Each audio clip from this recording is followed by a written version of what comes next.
Okay, friends. So we'll continue where we have left last class. Last class we talked about various crystal structures.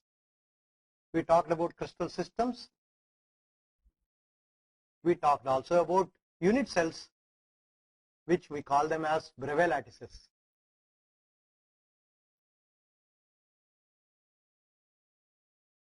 And we saw that there are 7 crystal systems under which all the materials that are known to us fall into.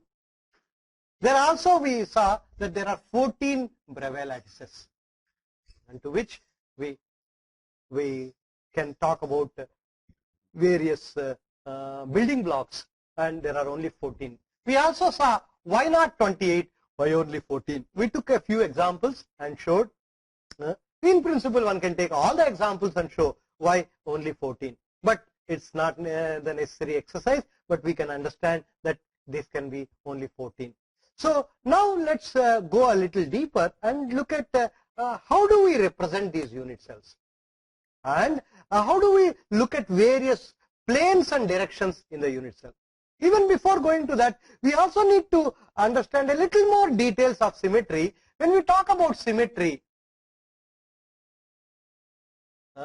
we talk about 2 aspects. One, we say rotational symmetry. We already said. We also said what is called translational. This rotational symmetry, people said, what are all the possible rotational symmetry can be clubbed into what are called point groups. They grouped them into various possibilities, and people said there are 32 point groups. I will not go through all the 32, but just give you a feel for how do these 32 come up. And what are these 32? Whenever I say point group, when I take a structure and rotate it around a particular point, or inverse from one to another from a particular point along a particular axis, we get these point groups. We also can include a mirror where one gets reflected somewhere. We can also talk of that. So rotation, inversion and mirror put together are all point groups. So when you have a particular rotational symmetry and add an inversion to it and add a mirror to it, you can generate these 32 point groups. We will try to see a few of them right now. And then once you take a point group, add a translation to it, then you generate what are called space groups. All the crystals fall into 230 space groups and 32 point groups. That means I take a unit cell and translate it, I get a space group. And a unit cell characteristics are shown in terms of 32 point groups. What are these 32 point groups? One, I just now said earlier that there are rotational symmetries such as 2-fold, 3-fold, 4-fold and 6-fold. Okay, these are the what are called pure rotational. So you got about 4 point groups here. One is simply a 2-fold symmetry, one simply a 3-fold symmetry, 4-fold symmetry and a 6-fold symmetry. And we know which are the crystal structures which will show that. For example, 2-fold and 3-fold, 4-fold, all of them you see in cubic. 2-fold and 4-fold you see in tetragonal. 3-fold you see in rhombohedral. 6-fold you see in hexagonal. Like that, we know which crystal systems show this. So there are 4 possible point groups. But now if I take a 2-fold and add a rotation, add a mirror or add an inversion to it. For example, if I draw a circle, okay, and I take a rotational symmetry here, the axis, and I take a point, okay, and rotate it by 180 degrees, bring it here, then I simply have a 2-fold symmetry. A 2-fold symmetry is shown like this. Okay, Some people also, instead of putting a dot, they put a rectangle here. Not a rectangle here, just to indicate that this is a two-fold symmetry. Because rectangle indicates two-fold symmetry, so it is a dot which I rotate by 180, it comes here, this comes here. So the circle is complete. So this is a two-fold symmetry. And if I say a three-fold symmetry, a three-fold symmetry is shown by a triangle like this. So you will have one, you have 120 degrees here, you have another 120 degrees here. Maybe if I exactly put, maybe it comes like this. So rotation by a dot which is rotated by 120 and comes here and it goes there, and so this is called a three-fold. And I can show similarly four-fold and six-fold also. But now if I add an inversion to it, what happens? For example, think of a two-fold inversion, which is shown as 2 bar. What is a two-fold inversion? A two-fold inversion means I rotate it by 180 degree. If I imagine that there is a point which is above this particular plane of the board, I take this point, rotate it by 180 degrees, and it is being rotated above the this, and then invert it. When I invert it from above the board, it goes to below the board. And where does this go? It goes 180 degrees below the board. So that means this point, if I rotate it by 180 degrees above the board and invert it, it exactly comes below this. So I can see that there will be 1 point above the plane and 1 point below the plane. So a two-fold inversion is shown like this. So there will be 1 point above the plane, 1 point below the plane. And this is similar to, because there is 1 point above, 1 point below, this is similar to a one-fold reflection. As if there is a mirror here. If I imagine that there is a mirror on this plane, I have 1 above, 1 below. What is a mirror? Mirror is a reflection. 1 above, 1 below. So if this point, I call it as a x, y, z as a point, then if it is a mirror, it is x bar, y, z. Okay, so it's a mirror behind. Okay, but if it is a two-fold, let's say if it is an inversion, the inversion is always x, y, z goes to x bar, y bar, z bar. Okay, so if this is a place x, y, z, it goes to x bar, y bar, z bar. So now you can see that I call this as a two-fold inversion. So two-fold inversion is similar to one-fold reflection. So that means I can take a two-fold, add a inversion to it, that becomes one more type of, I get one added here. One more point group added. What is that point group? That is two-fold inversion. Now I can also do a three-fold inversion. What is a three-fold inversion? I take a point which is above this plane, rotate it by 120 degrees and invert it. So I rotate it by 120 degrees, invert it below. So if I designate always this as above the plane and this as below the plane, okay, just for the sake of understanding. So I say that by rotating by 120 and inverting it, so this point goes here 120 and comes here, so it becomes like this. Okay, so if I put 6 points, 1, let's say 2, 3, 4, 6. 6 points I just put just for the sake of where the locations are. So I see rotating by 120 it comes here, inverting it comes here. Now by this one I have to complete the circle completely. I cannot end it here until I complete the whole thing. So this one, when it is rotated, now this is below the plane. Below the plane it is rotated by 120 and then inverted. Where will it go? It goes here and it goes above the plane, right? Because it is rotated below the plane and then inverted, it goes above. Now if it is rotated, it comes rotated here above the plane and gets inverted. So it goes here as inverted. and then if you continue below the plane and then gets inverted, it comes here. And this, if it is rotated below the plane and above the plane and gets rotated, it comes like this. This is what is called threefold inversion. What am I generating? That means it is like, if you remember, I had shown you earlier two 111 type of planes. What did I show you? If you remember earlier in one of the previous class, we talked about two planes like this.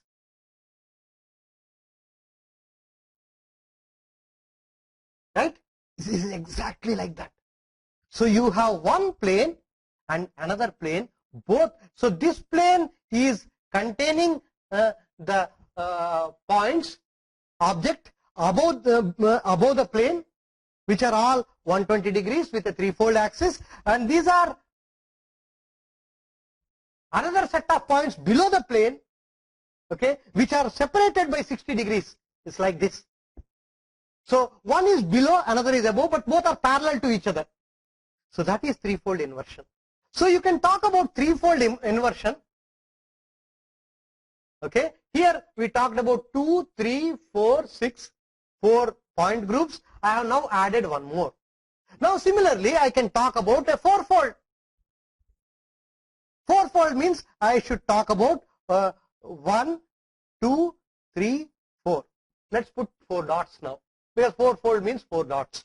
Okay, I take try to rotate things here. So start with a point which is above the plane. Rotate by 90 degrees and then invert it. That means this goes below. This is rotated above and inverted. Now rotate it by 90 degrees and then invert it. Okay, so this is rotated below the plane and inverted above. So it comes like this. And then once you rotate it above the plane and invert it, it goes like this. And you continue, you will see the same thing. This is what is called a fourfold inversion. So this also, you see one set of points above, one set of points below, which are parallel to each other, but separated by 90 degrees. So you can have this kind of symmetry also inside the crystals. Many crystals will have this kind of symmetries where you can have fourfold inversion. Okay, so fourfold inversion is another possibility. Similarly, we can talk about sixfold. Sixfold means if I draw a sixfold, so I put 6 spots. One, let's take 1, 2, 3, 4, 5, 6.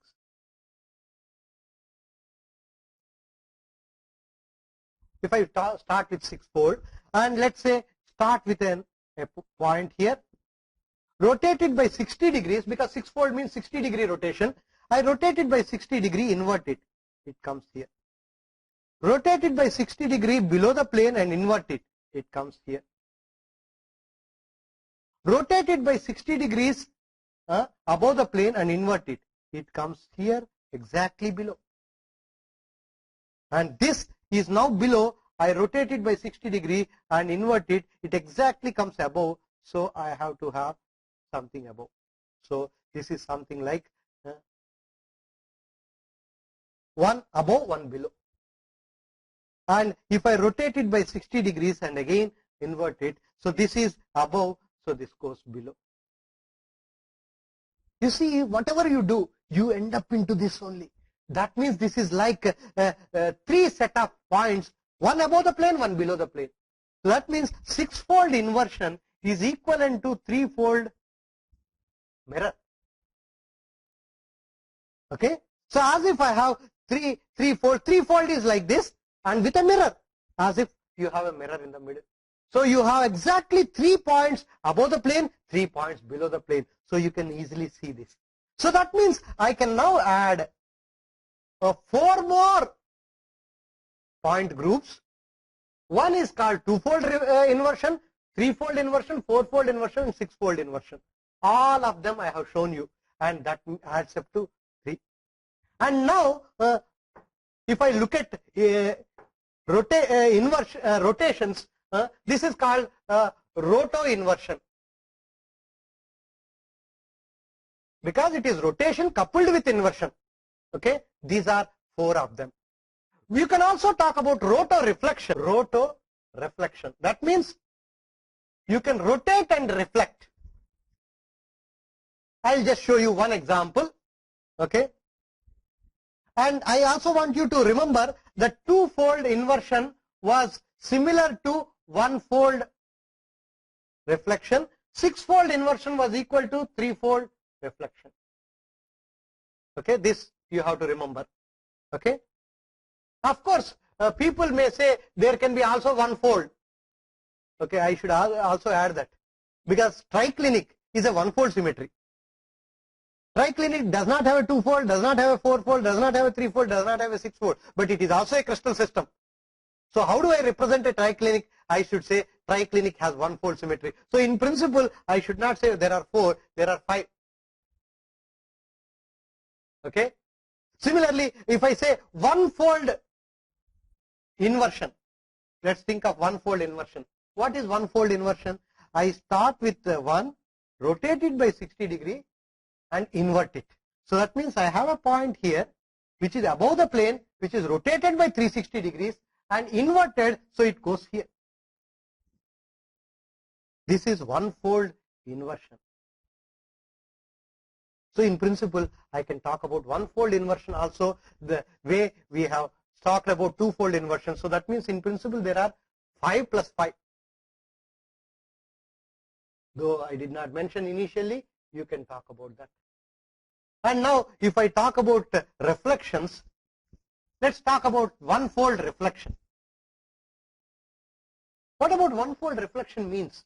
I rotate it by 360 degree and reflect it below the plane. There is a plane, I have a point which is rotated above the plane by 360 degree and reflected below the plane.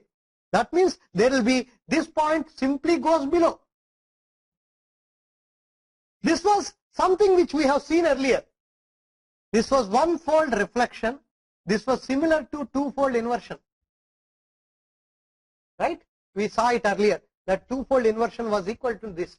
That means because these two are equal, then I will not have one-fold reflection in this particular list, because this is unnecessarily getting duplicated. So we will not have one-fold reflection at all. Similarly, we will not have three-fold reflection at all, because three-fold reflection is equal to six-fold inversion. So you will only see two-fold reflection, three-fold reflection, four-fold reflection in this. That means only 3 will come into this list. 3 additional types of symmetries, where we call them as rotoreflections. Like that, you can see there are 13 possible so far. These are the only 13 what we call them as pure rotations and rotor inversions and rotoreflections. But if I can now add a two-fold with a three-fold, for example, in a cube, you will see that there is not only a four-fold, there is also a three-fold, there is also a two-fold. So this means, so I'm adding additional rotations to one of the rotation. So that's why you can see, you can have additional things added where people call them as rotation symmetry, rather than simply calling it as 2, 3, 4 like that. People can say 4, 3, 4, 3, 2.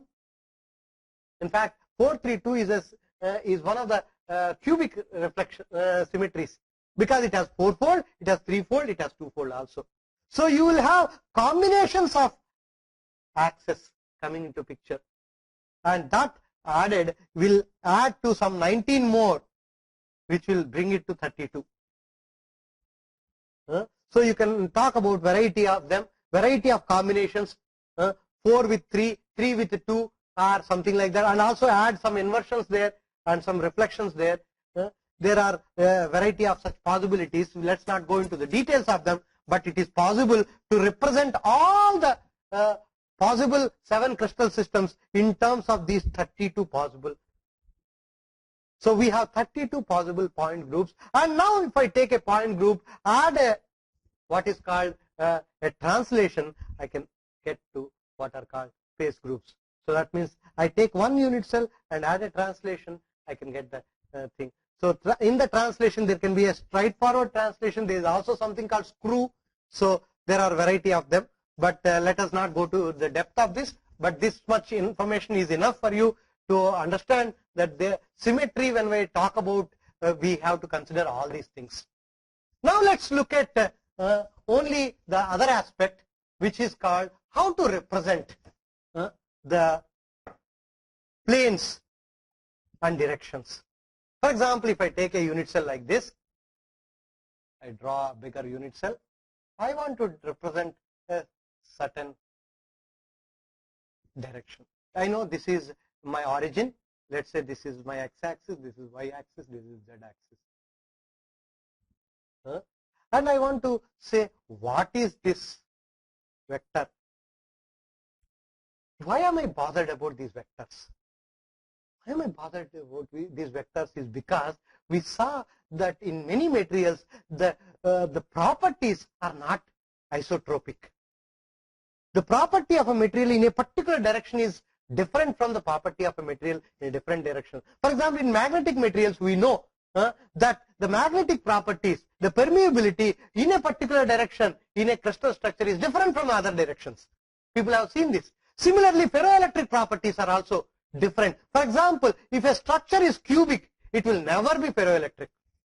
If you want a material to be piezoelectric in nature or a ferroelectric nature, it has to have a non-centrosymmetric.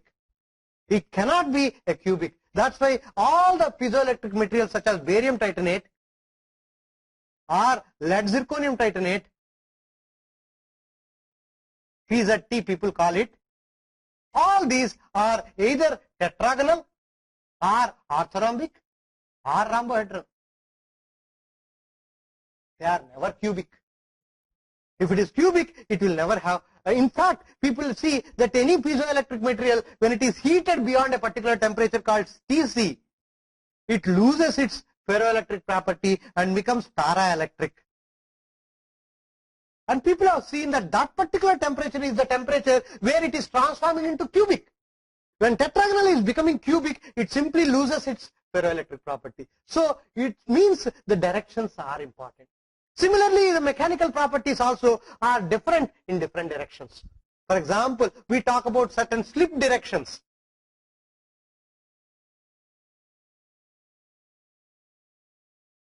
That means the material deforms in a particular direction on a particular plane, which is called slip plane. This is what generally people use. So that means the deformation in a particular direction is different from deformation in some other direction. For example, if I take an FCC structure,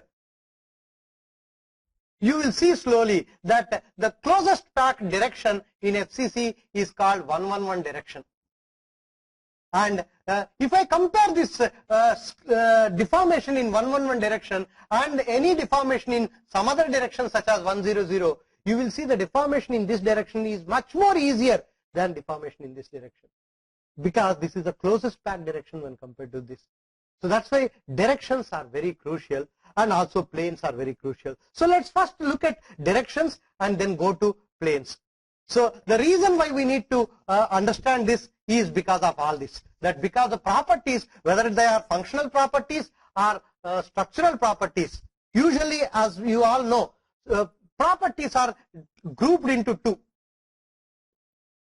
One is structural property.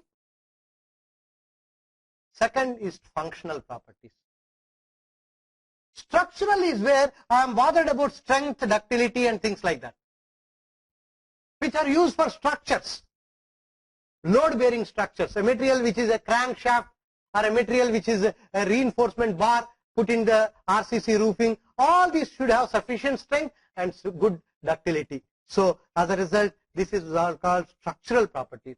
Functional properties are those where they don't need to bear the load, but they need to have certain physical properties. For example, maybe magnetic property or optical property or electric property, dielectric property. So these are called functional. So properties are into two groups, and whether it is structural property or a functional property to a large extent depends on the directions. Because most of, though we say this is isotropic, cubic looks isotropic, but this direction is definitely different from this direction and definitely different from this direction.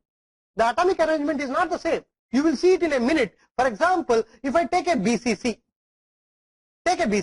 What is a BCC? BCC has an atom at the body center. So that means this direction, which is body diagonal, has an additional atom in the center. And it has an atom at this corner and an atom. Though I am using the word loosely atom, let's think that we are talking of pure metals only. Otherwise, I should actually say lattice point. Okay, let's say I am talking about an iron atom, iron units crystal structure. You have a BCC structure. So this particular direction has an excess atom at the center. Does it happen in this particular direction? No. In a BCC, there is no atom here.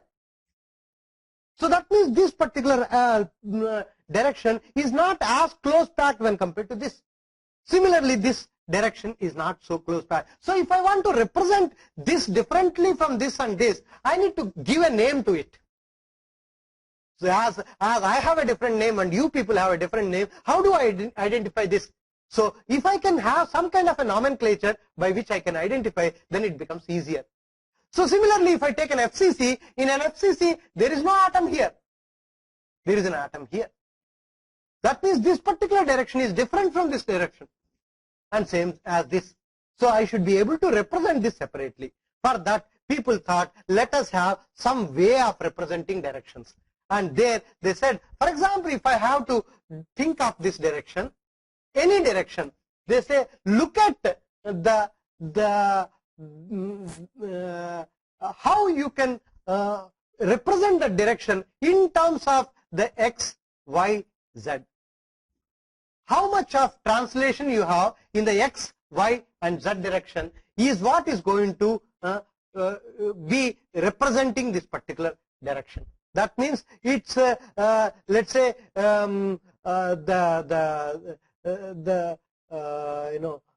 if I can use another term instead of saying that just the movement in the direction, maybe you can say the components in the X and Y and Z direction.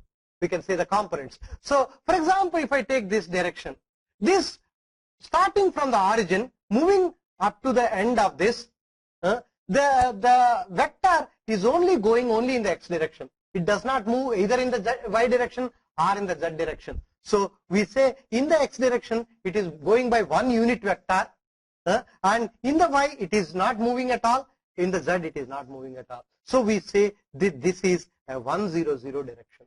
And for a direction, we use a bracket, which is this bracket. And similarly, if I take this vector to reach this tip, starting from the origin, I need to move in this by one unit vector, and I need to move in this direction by another unit vector. So I can say in the X direction 1, in the Y direction, parallel to Y direction, I am moving by 1. And in the Z direction, I am not moving at all. So I can say it is 110. Similarly, if I am talking about this particular vector, and I can say I am moving in the X1, Y1 and the Z1. Starting from the origin, reaching the tip of this vector, I have moved by 1 unit distance in the X, 1 unit distance in the Y, 1 unit distance in the Z. So we call it as 111. So that is how we can talk about any. For example, if I choose a plane which is something like that, a direction which is something like this, starting from here and going up to the center of this, how do I reach that? Okay, you can see that I have to move in 1, I have to move in 1, I have to move half in the C. So 1, 1 and half, right? So 1 in the x-axis, 1 in the y-axis, 1 in half in the x-axis. See, so now once you have this kind of fractions coming, then what you have to do is you have to simplify in terms of the units. So just simply multiply with 2 in all the directions. You will see it as 2, 2, 1. This is how we represent this. So this particular vector is for me 2, 2, 1 vector, 2, 2, 1 direction. Like that you can talk about. You can also talk about negatives. For example, you can have a direction which may be, for example, starting from here, a vector which is, let's choose this. let's choose this just for the sake of argument. Okay, this is a vector. What do I call this vector?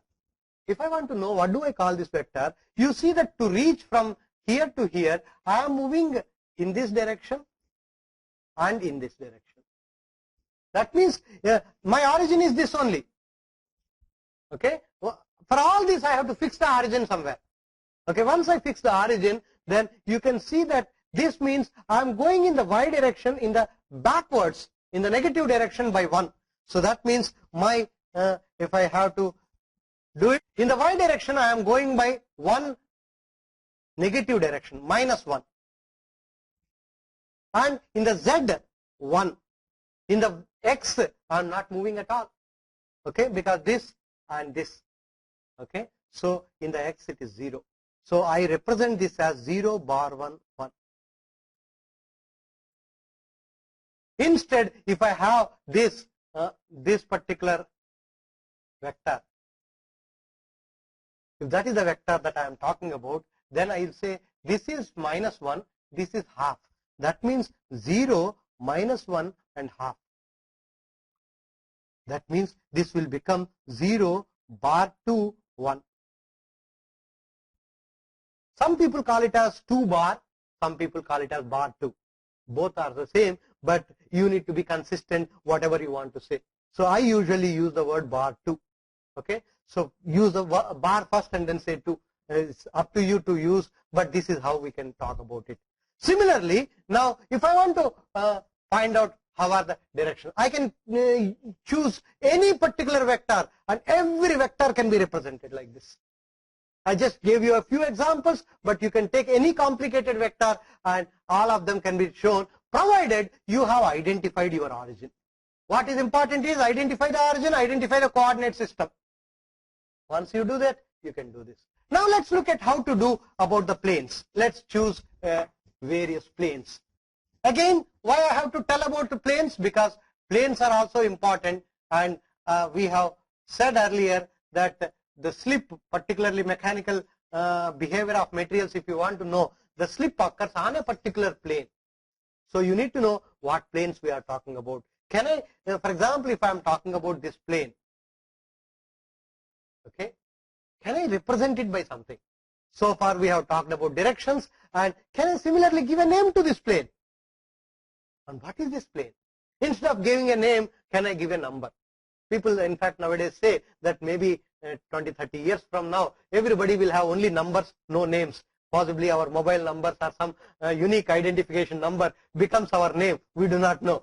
So similarly, here also, I represent this fellow. Can I differentiate this fellow from this fellow? Okay, I just give some number to this fellow and some number to this fellow, so that I can easily, whenever I give that number, I understand that I am talking of this plane. So can I do that? So to understand this again, you first fix up your origin, fix up your coordinate system, and then do what? First what we do is, first if I want to choose this plane and talk about this plane, see where this plane is intersecting the x and y and z. So first look at the intersections.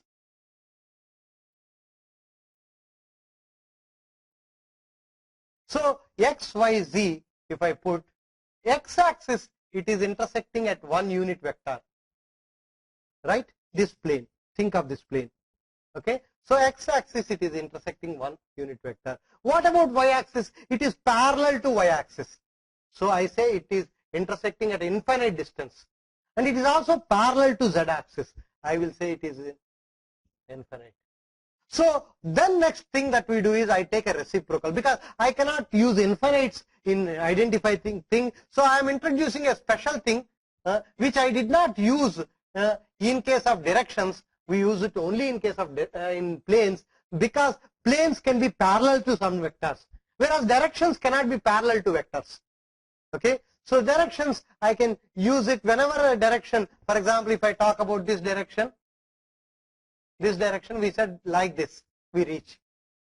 So whereas in case of planes, because the planes can be parallel to this and this, what I can do is, now I take a inverse of this. Inverse of this if I take, I simply get this, and now I use all this and then say that this plane is a 100 plane.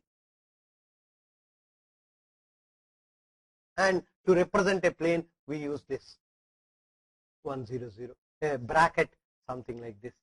Similarly, if I am talking of this plane, I can see that this plane is parallel to x and y, but it is intersecting the z at unit vector. So I can say it is infinite, infinite, and 1. So that means if I take the reciprocals, it is 0, 0, 0, 1 plane. Right? So similarly, if I have a plane which is like this, I'm sorry, I do not have another colored pen to represent, but maybe I will redo it just for the sake of understanding.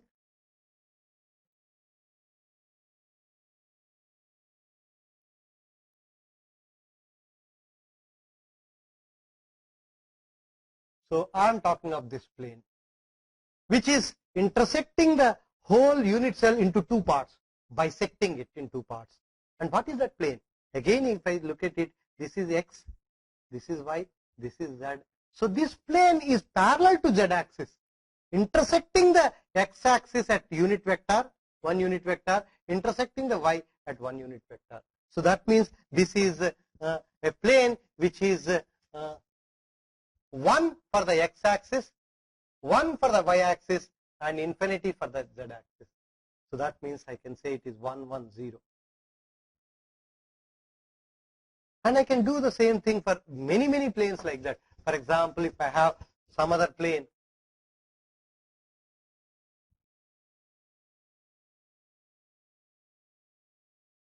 if I want to, let's say, choose a plane which is, okay, I choose a plane like this. Let's say a plane like this.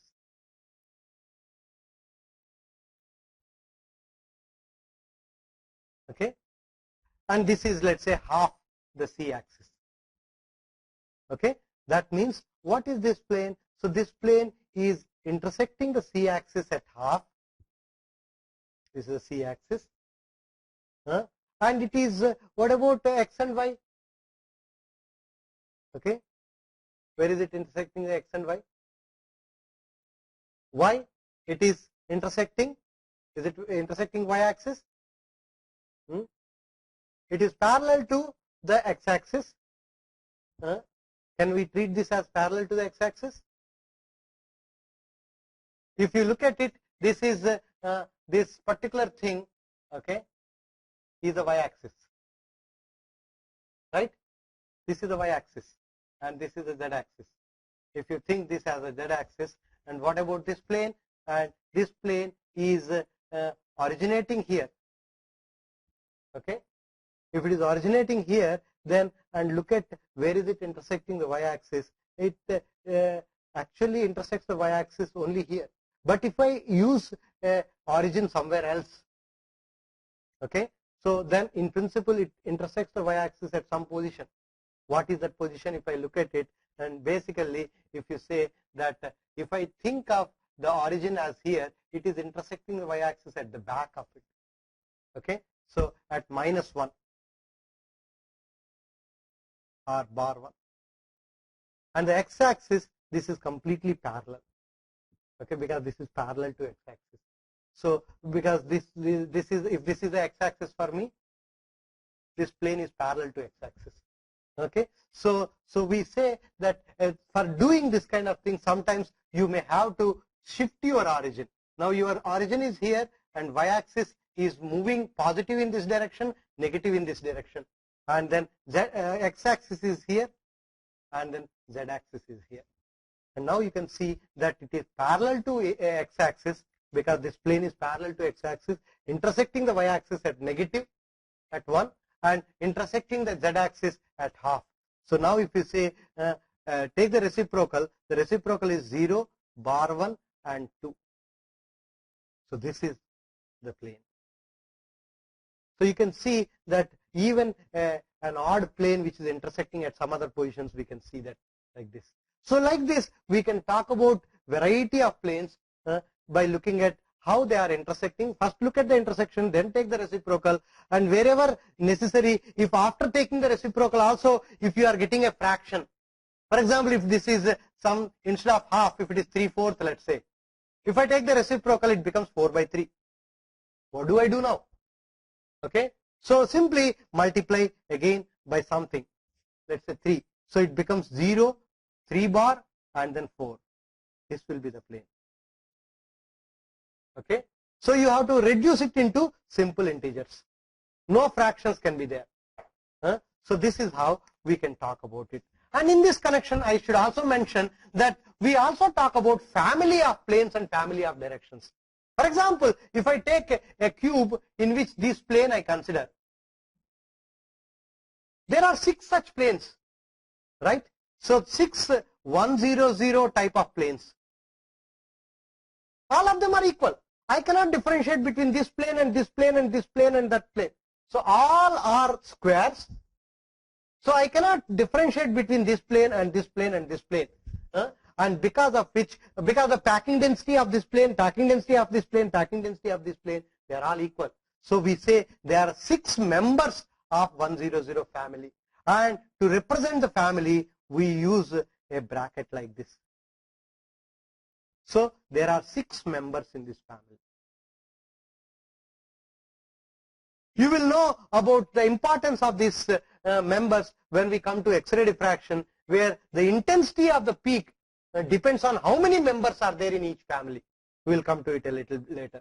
So similarly, if I take 110 plane and look at the members of this family, everybody knows how many members can be there in 110? 110 is this plane. This is a plane. In fact, this plane has a name. People call this as dodecahedral plane. The reason is there are 12 such planes. You can actually prove, take all the combinations possible. Okay, for example, 110, I can put 101 and 011. Okay, and now I start putting some bars, let us say. Okay, I can say bar 1, bar 10. Okay, I can say bar 1, 10. I can also put 1 bar 10. Right, I got 4 of them. Similarly, I can get 4 of them here. I can put bar 1, 0 bar 1, which is completely inverse of this. Bar 1, 10 and 110, they are all parallel to each other. Okay, so similarly, I can talk about the other 2. So total you will get 12 such. And similarly, if I take 111 family, 111 family, there are 8 such members. And that is the reason why this is called octahedral plane. For example, I can take 111, okay, and then put bar 1, bar 1, bar 1, 2. I can say 1 bar 1, 1. I can say bar 1, 1 bar 1. I can say 1 bar 1, 1, 1, and I can say 1 1 bar. I can put that. Okay, and then you can do the other thing. So I have put bar in the front. I can put no, not this. The inverse of this is 1 bar 1 bar 1. So it has to be completely inverse. If this is bar here and no bars here, if you put bars here and no bar here, that is inverse. For example, if there is a bar here, you put bars here and no bars on the other one, this is the inverse. Now, if I take the next of the thing, then I can put bar 1, 1, and I can put 1, 1, 1 bar. So you can see these are the 8 possibilities, and you can talk about 8 of them. So these are all octahedral. Similarly, I can talk about directions also. For example, if I have a 100 direction, I have 6 such directions. For example, this is 100, this is 100, this is also, this is not 100, this is called 010, this is called 001, but in principle, there is no difference in these directions. Their packing densities are all similar because the distances are also equal in cube, not in other cases, but in cube I can always say that these are all equal. So in cube there are not only these three, if I go behind, below and here, you can talk about 6 of them. So you can talk about 100, bar 100, okay, and 010, 0 bar 10, and 001 and 00 bar 1. So there are 6 such possibilities, and this we say 6 of them are shown like this. This is the family. So you can say, so family of planes is shown by this family of planes. Single plane is this, okay, and family of directions is this, family of directions, yes, is this, and single direction is shown like this. Okay, so this is how we can represent all the planes and directions in the whole crystal structures, whether it is hexagonal or cubic. In case of hexagonal, there is a small issue.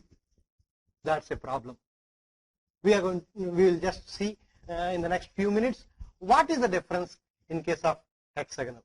The problem that comes in hexagonal is because it is having a hexagonal 6-fold symmetry, and the 6-fold symmetry makes this to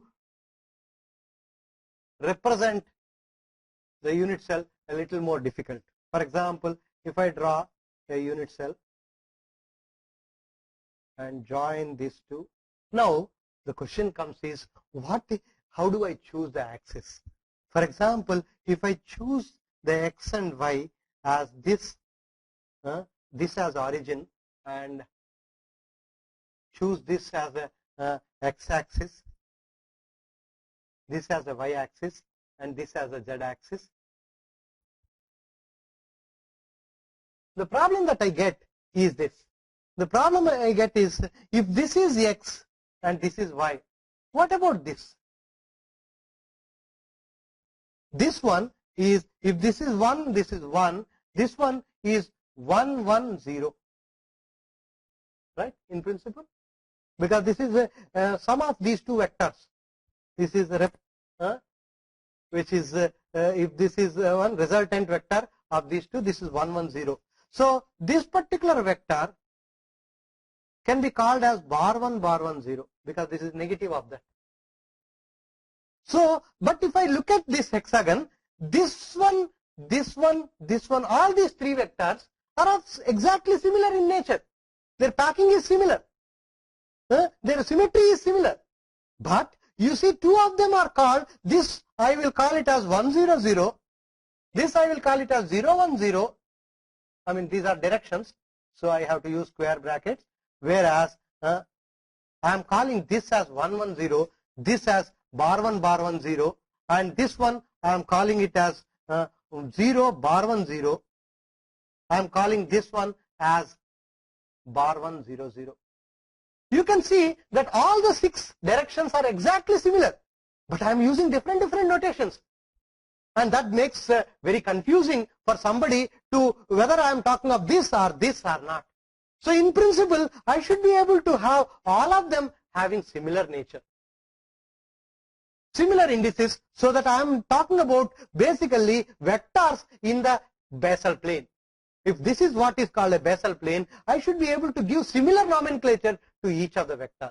To understand this, what people have done is, they said, instead of choosing 2 A and B and 1 C, okay, can we use 3 vectors? So this particular thing which I have done earlier, for example 100, people call it as HKL in case of cubic, for example. Now people said, let's add one more,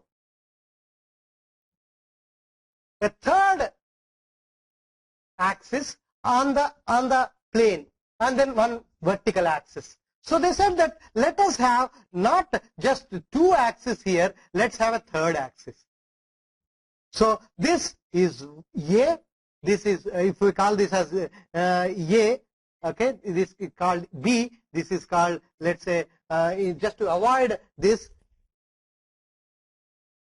AB, because the ABC are the what is called lattice parameters that we say. Instead of calling them as the ABC, you can simply call it as, for example, U, okay, V, W, and this as taken as Z. Okay, so you can use it as 4 vectors, and if you use it as 4 vectors, you will be able to see it. And I is taken as minus of H plus K. If this is H, this is K, and then this is always negative of the summation of these two. And by taking that, you are able to show that there is a 4 indices system, and this is what people call it as Miller indices. This is what people call it as Miller-Bravais indices.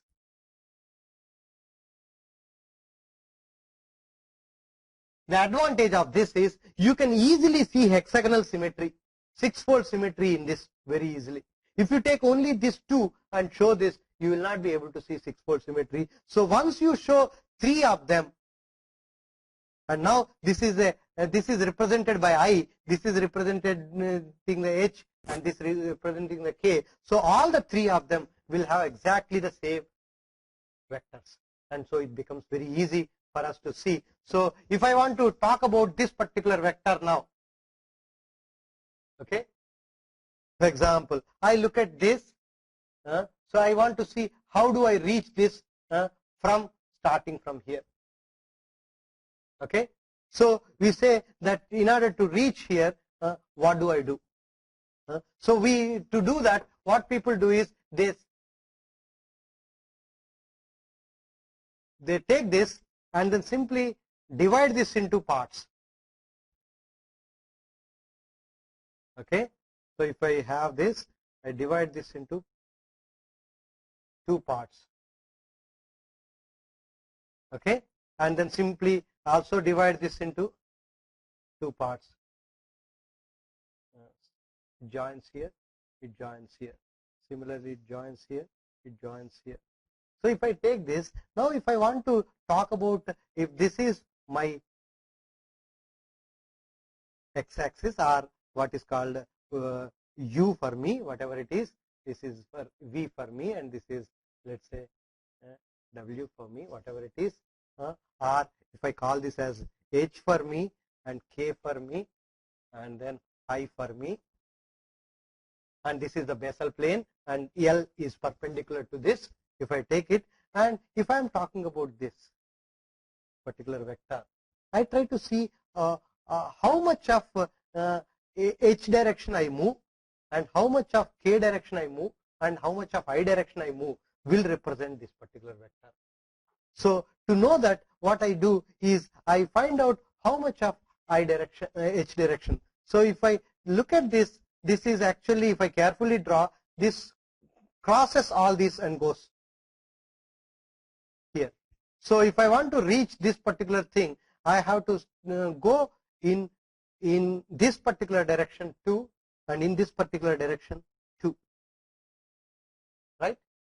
To be able to, if I divide this into 2 parts in each of them, I can say this is 1,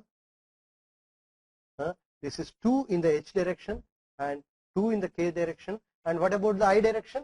This is the reverse direction. And am I moving anything? No, I do not look at like that.